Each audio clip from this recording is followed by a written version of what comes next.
مروی ہے کہ جب سید عالم صلی اللہ علیہ وآلہ وسلم فتح مکہ کے دن مردوں کی بیعت لے کر فارغ ہوئے تو کوہ صفا پر عورتوں سے بیعت لینا شروع کی، یعنی عورتیں آئیں اور انہوں نے حضور صلی اللہ علیہ وسلم کے سامنے اسلام قبول کیا اور حضور نے ان سے عہد لیا، وعدہ لیا۔ حضرت عمر رضی اللہ تعالیٰ عنہ نیچے کھڑے ہوئے، نبی اکرم صلی اللہ علیہ وآلہ وسلم کا کلام مبارک عورتوں کو حضرت عمر سناتے جاتے تھے۔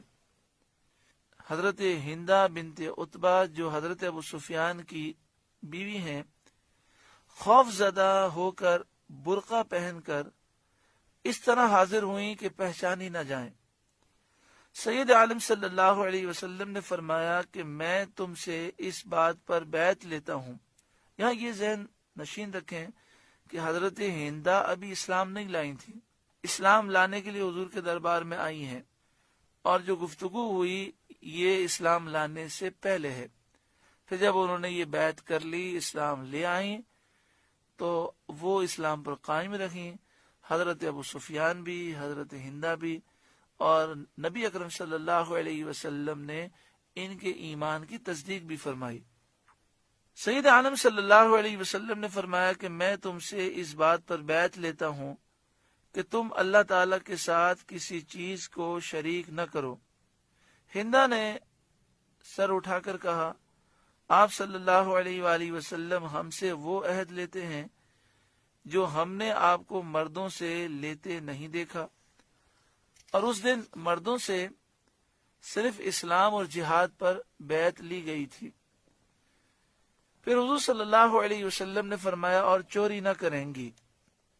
تو ہند نے عرض کیا، کتابوں میں لفظ ہند لکھا ہوتا ہے، ہماری اردو میں حضرت ہندہ پڑھا جاتا ہے۔ تو ہندہ نے عرض کیا کہ حضرت ابو سفیان بخیل آدمی ہے اور میں نے ان کا مال ضرور لیا ہے، میں نہیں سمجھتی مجھے حلال ہوا یا نہیں۔ حضرت ابو سفیان حاضر تھے، انہوں نے کہا جو تو نے پہلے لیا اور جو آئندہ لے سب حلال۔ اس پر نبی کریم صلی اللہ علیہ وآلہ وسلم نے تبسم فرمایا اور ارشاد کیا کہ تو ہند بن عتبہ ہے؟ عرض کیا جی ہاں جی ہاں، جو کچھ مجھ سے قصور ہوئے ہیں معاف فرمائیے۔ پھر حضور صلی اللہ علیہ وسلم نے فرمایا، اور نہ بدکاری کریں گی؟ تو ہندہ نے کہا، کیا کوئی آزاد عورت بدکاری کرتی ہے؟ پھر فرمایا، نہ اپنی اولاد کو قتل کریں۔ ہندہ نے کہا، ہم نے چھوٹے چھوٹے پالے، جب بڑے ہو گئے آپ نے انہیں قتل کر دیا، آپ جانے اور وہ جانے۔ ہندہ کا لڑکا حنظلہ بن ابی سفیان بدر میں قتل کر دیا گیا تھا۔ ہند کی یہ گفتگو سن کر حضرت عمر رضی اللہ تعالیٰ عنہ کو بہت ہنسی آئی۔ پھر حضور صلی اللہ علیہ وسلم نے فرمایا کہ اپنے ہاتھ پاؤں کے درمیان کوئی بہتان نہ گڑیں گی۔ ہندہ نے کہا، اللہ کی قسم بہتان بہت بری چیز ہے۔ حضور صلی اللہ علیہ وسلم ہم کو نیک باتوں اور اچھی خصلتوں کا حکم دیتے ہیں۔ پھر حضور صلی اللہ علیہ وآلہ وسلم نے فرمایا کہ کسی نیک بات میں رسول صلی اللہ علیہ وآلہ وسلم کی نافرمانی نہ کریں گی۔ اس پر ہندہ نے کہا کہ اس مجلس میں ہم اس لیے حاضر ہی نہیں ہوئے کہ اپنے دل میں آپ صلی اللہ علیہ وآلہ وسلم کی نافرمانی کا خیال آنے دیں۔ عورتوں نے ان تمام امور کا اقرار کیا۔ 457 عورتوں نے بیعت کی۔ اس بیعت میں سید عالم صلی اللہ علیہ وآلہ وسلم نے مصافحہ نہ فرمایا، ہاتھ نہ ملایا، اور عورتوں کو دست مبارک چھونے نہ دیا۔ یہ مسئلہ یاد رکھیں کہ بعض پیر صاحبان جب بیعت کرتے ہیں تو عورتوں کا ہاتھ پکڑ کے بیعت کرتے ہیں، اس طرح بیعت کرنا حرام ہے۔ بعض پیر صاحبان ایسے بھی ہیں کہ جن کے ہاتھوں کو عورتیں چومتی ہیں، جس طرح ان کے مرد مرید چومتے ہیں، جو عورتیں مرید ہیں وہ بھی ان کے ہاتھ چومتی ہیں۔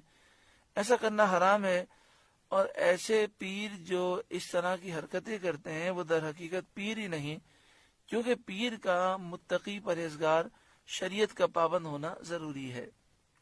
بیعت کی کیفیت میں یہ بھی بیان کیا گیا کہ ایک قدح پانی میں سید عالم صلی اللہ علیہ وسلم نے اپنا دست مبارک ڈالا، پھر اسی میں عورتوں نے اپنے ہاتھ ڈالے۔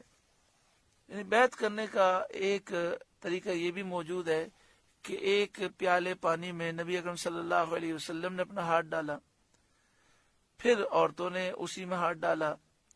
یہ بھی کہا گیا کہ بیعت کپڑے کے واسطے سے لی گئی، نبی اکرم صلی اللہ علیہ وآلہ وسلم نے کپڑے کے ذریعے بیعت لی، جس طرح آج کل مشائخ لیتے ہیں کہ ایک بڑی چادر ہوتی ہے جس کا ایک سرا پیر صاحب پکڑ لیتے ہیں اور دوسرا سرا عورتوں کی طرف ہوتا ہے، اور عورتیں چادر میں ہوتی ہیں، بیچ میں پردہ ہوتا ہے، تو اس طرح بیعت لی جا سکتی ہے۔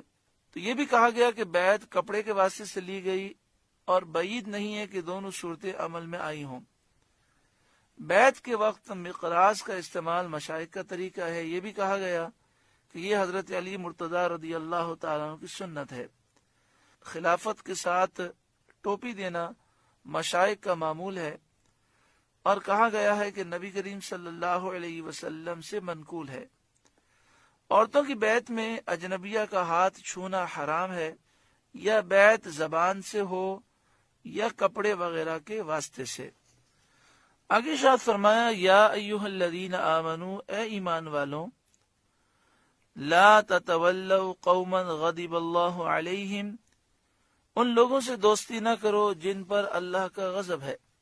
ان لوگوں سے مراد یہودی ہیں۔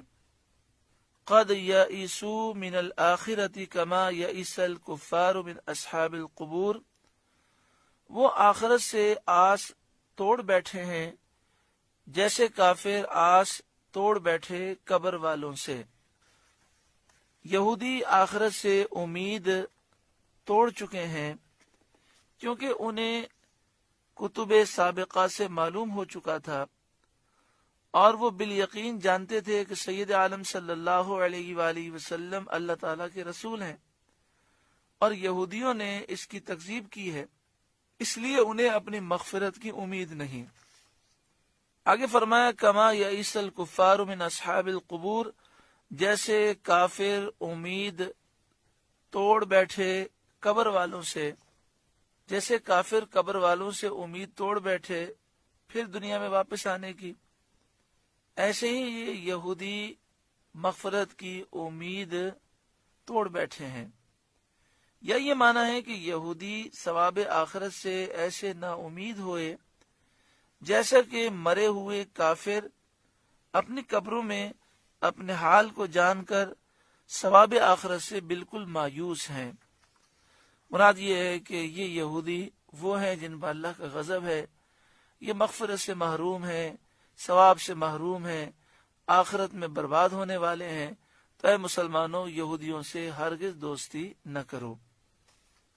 سورۃ الممتحنہ کا درس مکمل ہوا۔ اللہ تعالیٰ اس سورہ مبارکہ کے نور سے ہمارے قلوب کو روشن و منور فرمائے۔